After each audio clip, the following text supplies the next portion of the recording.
Okay, so this is Five Live, and I want to talk about a new film called Emma, which is exclusive to Mubi, and I'm delighted to say that we've been joined by its director, Pablo Larraín, who is in Chile. Whereabouts are you, Pablo?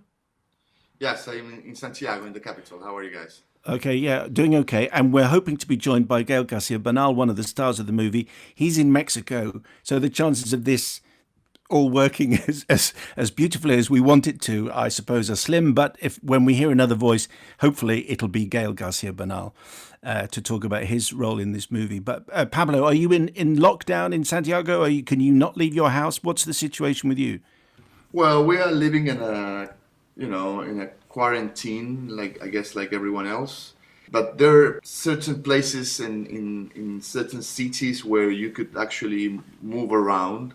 Hmm. Although the advice from the authorities is to stay home and keep your social distance. But the quarantines that have been in and out depending on where you are exactly precisely where I live. There's no quarantine during the day, only at night. But anyway, people stays home and the recommendation is to stay home. I'm here now. Ah, Sorry. is that Gail? Yes. Okay, Hey. so Gail joins us. We've started without you, Gail. If that's okay, we were just Pablo No was just worries. we were just Pablo was just explaining the kind of lockdown and the quarantine situation where he is. How is it with you in Mexico? Oh, I just heard the last bit of what Pablo was saying. Hola, Pablo. ¿Cómo Hola, estás? hermano. You were saying that it was difficult to link Mexico, London, and Santiago de Chile, but there's a virus that has done that, and Yes, and that's very true. we're all in a same sort of situation. I mean, here it's voluntary, but everyone is taking that into consideration, and the streets are empty, and everybody's in their homes, and yeah, so far, I mean, so far, good. Who knows? I mean, it's oscillant. No, it goes day by day. Yeah. So, having established where we're all sitting, I haven't been out of my spare bedroom for 6 weeks, which is where I'm doing the program the program from. I want to talk about Emma, and actually, I just wanted to mention this quote to you, Pablo, because this was you probably saw this, and it might feel inappropriate. I hope it doesn't. But the Guardian newspaper here described your movies, and I quote, and this was written last year. They said in The Guardian that your films infect like a virus. You leave the cinema feeling fine, and then 2 days later, you're burning up. So, Oh, wow. what, what do you make of that? I don't know. I don't know. I guess that might be considered as a compliment or not, depending on how you see it, and specifically with what we're living through today. Yeah. I can say that one of the things that I'm interested in movies and it's something that we have worked, with the people that I work with, and in this case with Gael already a few times. It's I do believe in that cinema has certain level of hypnosis and certain type of sort of emotional information that goes in a subconscious way. So if there's anything related to what I'm saying with what you just read, then I'm happy to hear it. I mean, it was certainly intended as a compliment, and I just mentioned it just because we're very familiar with that kind of language and those words just at the moment. But maybe it's best explained if we talk about Emma and we talk about your movie. Can you just tell us the story which you are telling with this film? Well, it tells the story of a couple that adopt a boy, and then after a number of situations, they basically decide to return the boy to the foster home they took it, which is like the national service here. And that creates an enormous crisis in this couple. Then eventually she decides to, get the boy back to her life, and in order to do that, she goes out and does a very large number of things to get it done. And it's a movie about family. It's a movie that intends to be, a witness of what's going on today in the world, and somehow to leave a testimony from us, from the people who made the movie, in what we see in terms of femininity and relationships and in this type of families that are Yeah. changing and shifting in different directions. And all of this it's inserted in the world of dance and music. Gael plays a choreographer who runs a company in Valparaiso, the city where we set the movie. And the physicality of the film is also important since there's music, there's reggaeton. As I said, there's a lot of dance. So yes, I want to ask you about reggaeton in just a moment. But Gael, could you just explain Gaston and where he fits in with this story? Yes, Gaston, like Pablo said, he's the head of the company, and we can tell more or less where the film starts that there's been a history of him in that city building up a dance company. And in that very heightened stylistic sort of life in a way, because it is a very particular way of living to be so there in the like in, let's say, occupy a high position in what's considered high art in a sense. He falls in love and in a way establishes a relationship with Emma, the main character in the film, played by Mariana di Girolamo, and basically they begin a search and kind of another sense of transcendence apart from the work that they do and the life that they live, that is to have a baby, and they try to do this, and they try and it doesn't have any consequences, so they decide to adopt a kid. Amongst the reasons why this doesn't happen is that perhaps there's a hint that maybe Gaston is infertile, and maybe they've gone through many things, or maybe they are so sucked up into their own world that in a way they are blaming each other now in this situation that is very common between couples that Yes.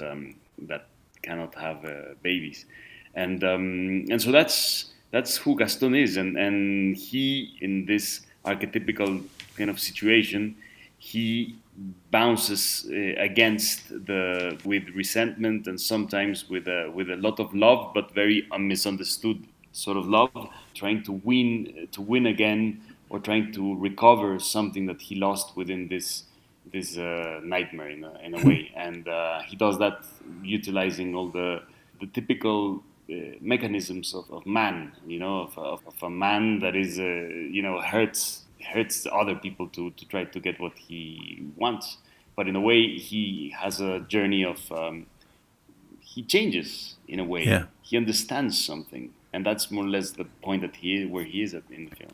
Pablo, the film centers around the Emma of the title is this astonishing performance from Mariana Di Girolamo. Can you just explain how you came to cast her? Because she is, I mean, I suppose the correct word would be incendiary in more ways than one, but her performance is amazing. How did you cast her? I didn't really know her, and I saw her on a picture, and I thought she was very interesting. And then I realized that she was leading the cast of a show in the TV here that was very popular that I have not seen. And so I decided to meet her, just to meet her, to kind of know her. And when I was with her in this cafe, I realized that she had an incredible mystery and talent and beauty, and that she was able to basically put the movie on her shoulders. So we invited her to play the role, and she did it very, very well. It was the very first movie she did. So it somehow required for her to go into a learning process where it had some, a particular, maybe an unusual type of work for a director in my case, because it was new for her. So there were a lot of things that we had to be kind of like educating her in the process. And also I had Gael being very generous, helping her always in her process too. This was mostly at the beginning. Once she got the tone and the way that we're shooting, and she got the character, then things were easy and the flow worked very well. But it's really a very talented woman and incredible friend as well. So it was a pleasure to work with her and have her, leading Emma. Yes, Gael, what was it like working opposite her? You've done many. In fact, we spoke to you back in 2012 for No, which was a film that you and Pablo did together. But what was she like to act around and to act with? Oh, she was wonderful, because also when I got to the film, she was already very deep inside with a lot of ownership of the character and of the world. And if maybe she didn't feel that, because obviously as actors we're always feeling a little sense of, a little discomfort of thinking that what we're doing is not good, or, always doubting ourselves or something. From the outside, she seemed completely like in it and completely with a strong, adventurous and very brave kind of exciting disposition, which is something that actually it's got to be pointed out. It became a little bit less like that, the world of acting in a way, for many, many reasons. But we started to tread into secure zones more and more. And actually, we're always working with Pablo. There is something very surprising. There is something very daring. There is something always you don't know and you're always looking for, and we're always on the search for it. And Mariana got it immediately.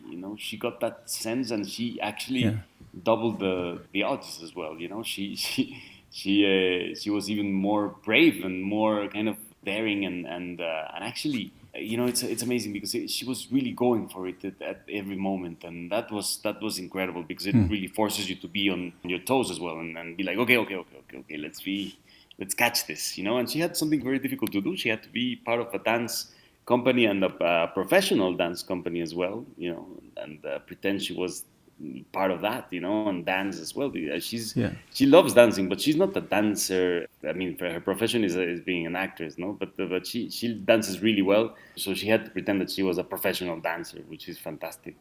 Yeah, she's a great dancer. And Pablo, one of the things, maybe the main thing that the film is about is adoption. It is a story about adoption, and there is a moment where one of the social workers says to Emma and to Gaston, and this is a quote as far as I can remember it, she called them psychos, insane, rotten heads, indulging in exhibitionism, sexual brutality. She says the system is made to cut people like you out, and I am the system. And then she adds a word which I can't mention just at this moment. And do you think a lot of people, Pablo, will be watching this and thinking, I'm kind of with the social worker. She was right. These people. Maybe something that it's is a detail that what she's saying is that Gaston had some type of work on stage. The things that she described that you just mentioned. Yeah, are things that he did on a stage. It's not that he does that on his life. And then actually Gaston says that. That's what we do. We work on a stage, and that's how we express ourselves. But the main issue probably it is linked to the fact that for many years the institution who decides who gets to have an adopted children, they do it through a ranking, and who is more idoneous, you say that in English, I don't know, like more appealing, to do that. And then how do you qualify to that is probably the biggest question, and it's a moral question, and that's the moral question that scene is triggering. Who is the right person to be a father, and what are the I don't know, quote unquote papers that you have to be the ideal one, and then can a man who had been bisexual in his life be allowed to do that? What about homosexual parenting? What about here and there? And then she says, I am the system, meaning I represent this system that is not only corrupt, as she is, but it's also a system that is not really respecting the diversity of possibilities of parents. That's what I think the scene is. But I think that what we see. It's a couple that actually regrets to do what they do, and in a very unusual way, they get their life back in a way. And I think it's a moral problem that where you could probably say things in both sides and trigger those questions. I think it's interesting for cinema and for the movie we did. Yes. We have literally 1 minute left. Gael, if I could just ask you whether, as far as working is concerned, can you plan anything at the moment with so much of the film industry locked down? How is it for an actor? Yes, well, the moment of not being able to, of being able to shoot, to be in a set, in a film set, that is something that is completely and absolutely uncertain. At the same time, let's remember that most of the time that we spend is before shooting a film. Yes. No, most of the time that happens between preparing something is before shooting, before being on set. So in a way, there's plenty of things to do, and there's plenty of things to prepare, and that reflection is going to lead into some interesting, we're really actually daring tangents and questions, and it's going to be it's going to be fascinating. Whatever artistic free expression exists after this whole thing. Who knows when it's going to happen, but keeping ourselves busy and watching the plants grow. Yeah. Is that the same with you, Pablo? Look, it's very complicated, but I agree with Gael. There's, in these kind of circumstances, there are always opportunities, and it's true. We spend most of our life developing stuff and thinking about them and working on them. So this has been times to do that and to think, to create, and probably all this is going to change the way we see things forever. So I bet that whatever material we come up with after this, it would be different, and then that's something very interesting, I'm sure. Pablo Larraín and Gael García Bernal, thank you so much for spending some time with us today. Thank you. Take care. Thank you. My pleasure, guys. Take care, guys. Hello. Ciao, hermano. Ciao, Gael. Nos vemos. Suerte. Chao, chao. Igual.